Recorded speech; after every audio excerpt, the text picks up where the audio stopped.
This is another presentation by My Weight World.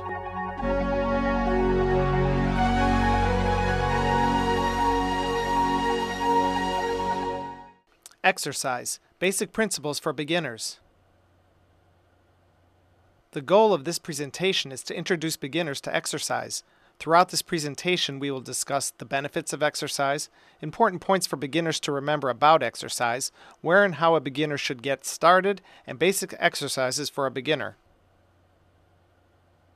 Exercise provides many benefits. They include lowering the risk of premature death, lowering the risk of developing and/or dying from heart disease, lowering high blood pressure or the risk of developing high blood pressure, lowering high cholesterol or the risk of developing high cholesterol, and lowering the risk of developing colon and breast cancer. Additional benefits of exercise are that it reduces the risk of developing diabetes, it reduces or maintains body weight or body fat, you can stop weight gain in its tracks, it builds and maintains healthy muscles, joints, and bones, it reduces depression and anxiety, it improves your psychological well-being, and it enhances your work, recreation, and sports performance levels. Important things to remember about exercise. Form. It is essential that you always maintain proper form. That is why it's a particularly good idea for a beginner to work with a professional trainer. They can demonstrate proper form for each new exercise and help you self-correct. Rest recovery. Your body needs between 24 and 48 hours of rest for each muscle group before that same muscle group is worked again, particularly if the exercise is strenuous. Focus.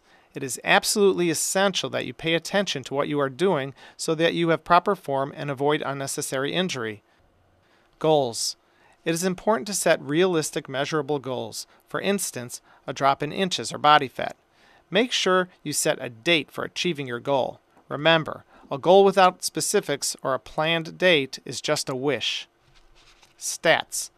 Before beginning your new exercise routine, make sure you have someone take your vital statistics. That way, you can make periodic comparisons to measure your progress. These measurements should include weight, inches, and body fat percentage. Where a beginner should start. As a beginner, you will want to start with basic compound exercises.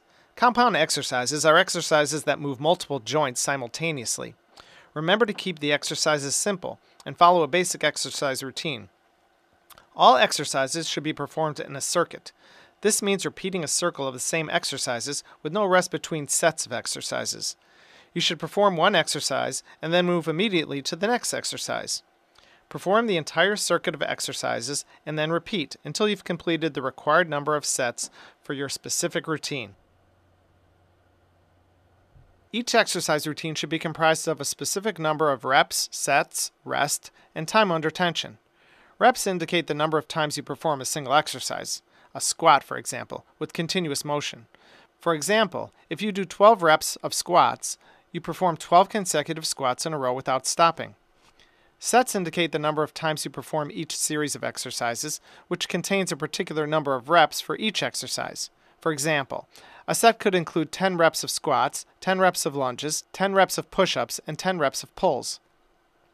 Rest is the time between finishing one set and starting the next, usually no more than 10 to 20 seconds. The time under tension is the total time you spend under tension during each rep. For example, your squat rhythm might be down, hold for a count of 3, and back up. The time under tension, or the time you feel the pull, is that count of 3. Basic exercises for beginners. Beginners should start by performing between 4 and 6 different exercises in their routine. Types of exercises could include squats, lunges, pull-ups, or lat pull-downs, and push-ups, or chest presses. A beginner should only start with doing 4 to 6 exercises.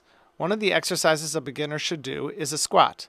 To perform a squat, you stand with your feet shoulder-width apart and then sink your butt backwards, keeping the pressure back on your heels, much like sitting in a chair, and then standing back up. A lunge is another great exercise that works your glutes and hamstrings when done correctly. To perform a lunge correctly, take a long stride, keeping both feet pointed forward with all your pressure on the heel of your front foot. Your back foot should be up on its toe, keeping very light pressure, only using it for balancing your body. You lunge down at an angle, bending your knees, bringing your front knee forward, closer to your foot but not further than your toe. Then press back at an angle with the heel of your foot to keep the stimulus in the muscles of your butt and hamstrings. If you press with your toe, it will move the stress to your knee and quads, which is improper form. Pull-ups are an excellent upper body exercise. However, if you aren't strong enough to do pull-ups, a lat pull is a great alternative. Many clubs have assisted pull-up machines in order to help you build the strength to do pull-ups with your own body weight. Neither lat pulls or assisted pull-ups provide the benefit of regular pull-ups, so as soon as you can get strong enough to do pull-ups with your own body weight, make the change. To perform a pull-up, grab the bar shoulder-width apart, forward or reverse grip, and then pull your body off the floor and lower all the weight down, straightening your arms, though not locking them out, making sure to keep tension on the muscle throughout the entire lift, and then pull yourself back up. Avoid swinging and kicking. Push-ups and chest presses are great upper body exercises to stabilize your body. Everyone should be able to do 10 push-ups on their own. If you're not able to do push-ups on your own, you can do chest presses using lighter weight dumbbells or a barbell. This allows you to use a lighter weight to press, allowing you to get stronger so you can do push-ups. Similarly, if you can do a ton of push-ups on your own, you may also want to do a chest press with dumbbells or a barbell.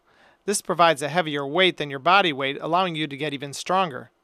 To perform a push-up correctly, put your hands on the floor about double the width of your clavicle, shoulder bone. Your wrists should be in line with your nipples, feet together and up on your toes and body straight in line, no slouching or swaying in your back. All different hand placements are good. Beginners should start with the basic stance. Lower your chest all the way to the floor with your head up, lightly touching your chest to the floor, not your hips, and then press back up. Beginners should perform between 1 and 4 sets of exercises. Start with 1 set of each exercise, then if you're not too sore the next day, move to 2 sets and so on until you can perform 4 sets. There are many benefits to exercise, and now you know the basics to starting an exercise program and maintaining good results. Remember, the most important thing is to do it. Your results will come with consistency and persistence. Follow the basic steps laid out in this presentation, and you are virtually guaranteed to see results. This has been another presentation by My Weight World.